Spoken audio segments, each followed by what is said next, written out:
Hi friends, நம்ம இந்த வீடியோவில் இந்தியன் பாலிட்டி பற்றி தான் பார்க்க போகிறோம். என்னடா அது டிஎன்பிஎஸ்சி ஜென்ரல் இங்கிலீஷ்னு ஆரம்பித்து பாலிட்டிலாம் போடுறாங்களேன்னு பார்க்குறீங்களா? அதான் ஃபஸ்ட்டு இங்கிலீஷ் தான் ஸ்டார்ட் பண்ணோம். இங்கிலீஷ் வீடியோஸும் அஃப்கோர்ஸ் போடுவோம். சைட் பை சைடு இதையும் பண்ணலாமே அப்படின்னு சொல்லிட்டு ஸ்டார்ட் பண்ணியிருக்கோம். இந்த வீடியோவை பார்த்துட்டு எங்களோட நிறை குறைகளை கமெண்ட்ஸில் தெரிவிங்க. அதை வச்சு இன்னும் எப்படி பெட்டராக போடலாம், எப்படி இம்ப்ரூவைஸ் பண்ணிக்கலாம்னு சொல்லிட்டு எங்களுக்கு ஒரு ஐடியா கிடைக்கும். சரி வாங்க, இப்போ நம்ம இந்தியன் பாலிட்டி பற்றி பார்ப்போம். இந்தியன் பாலிட்டி அதாவது இந்திய அரசியல் அமைப்பு, அது எப்படி உருவாச்சு, அதோட அடிப்படை என்ன அப்படின்றத முதல்ல நம்ம தெரிஞ்சுக்கணும். அதை தான் இந்த வீடியோவில் சொல்லியிருக்கோம். இந்திய அரசியல் அமைப்பு சட்டத்தோட ஆரம்பம் 1773ஆம் ஆண்டு இயற்றப்பட்ட ஒழுங்குமுறை சட்டம் தான், அதாவது ரெகுலேட்டிங் ஆக்ட் 1773.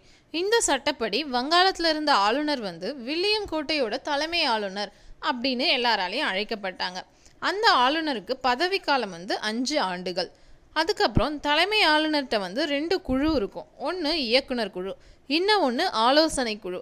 இயக்குனர் குழுவில் உறுப்பினர்கள் இருப்பாங்க. அவங்களோட பதவிக்காலம் 1 வருஷத்துலேருந்து 4 வருஷமாக இன்க்ரீஸ் ஆச்சு.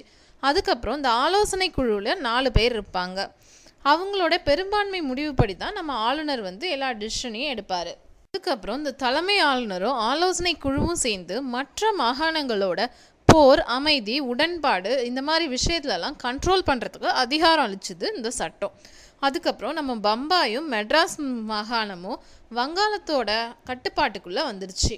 இந்த சட்டப்படி 1774ஆம் ஆண்டு கல்கத்தாவில் ஒரு உச்சநீதிமன்றம் ஆரம்பித்தாங்க. அந்த உச்சநீதிமன்றத்தில் ஒரு தலைமை நீதிபதியும் 3 துணை நீதிபதிகளும் இருந்தாங்க. அப்படி அந்த உச்சநீதிமன்றத்துக்கு முதல் தலைமை நீதிபதி யாருன்னு கேட்டால் சர் எலிஜா எம்பே அப்படின்னு சொல்லணும். அதுக்கப்புறம் இந்த சட்டத்தின்படி யாரும் பரிசு பொருளோ இல்லை நிதி வெகுமதியோ யார்கிட்ட இருந்தும் வாங்கக்கூடாதுன்னு சொன்னாங்க. அடுத்ததாக பார்த்தீங்கன்னா பிட் இந்திய சட்டம் 1784, அதாவது பிட் ஆக்ட் 1784. இந்த சட்டத்தைப்படி இந்தியாவில் இருந்த ஆங்கில கிழக்கிந்திய கம்பெனியோட பகுதிகளை இனி நாங்கள் பிரிட்டிஷ் இந்திய பகுதிகள் தான் சொல்வோம் அப்படின்னு சொல்லிட்டாங்க. அதுக்கப்புறம் இந்த ஒழுங்குமுறை சட்டத்தில் இருந்த அந்த உறுப்பினர்களோட எண்ணிக்கை 4 இருந்துச்சுல்ல, அந்த அவை உறுப்பினர்களோட எண்ணிக்கையை 4லேருந்து 3 குறைச்சிட்டாங்க.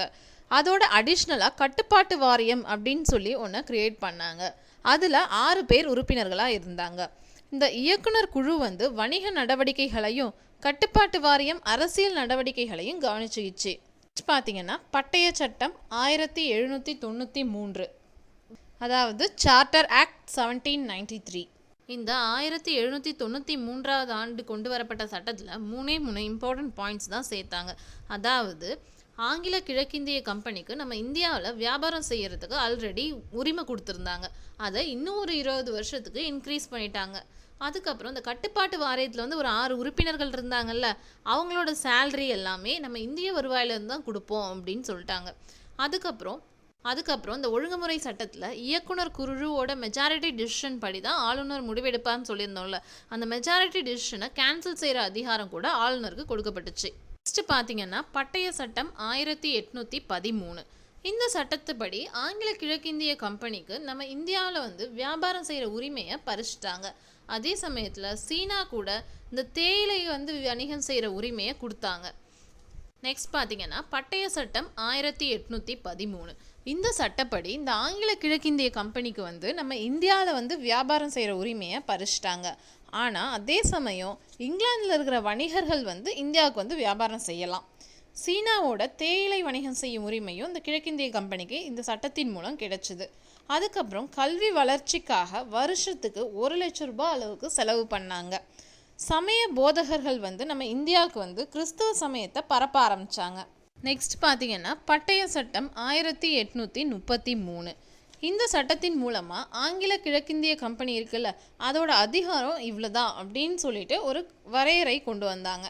இந்த சட்டத்தோட விதிகள் பெந்தாம்ன்றவரோட தத்துவங்கள்லேருந்து எடுக்கப்பட்டதாக சொல்கிறாங்க. அதுக்கப்புறம் ஆங்கிலேய கிழக்கிந்திய கம்பெனி இருக்குல்ல, அந்த கம்பெனிக்கு இந்தியாவில் வியாபாரம் செய்கிறதையும் ரத்து பண்ணிட்டாங்க, சீனாவில் அந்த தேயிலை வியாபாரம் செய்கிறதையும் ரத்து பண்ணிட்டாங்க.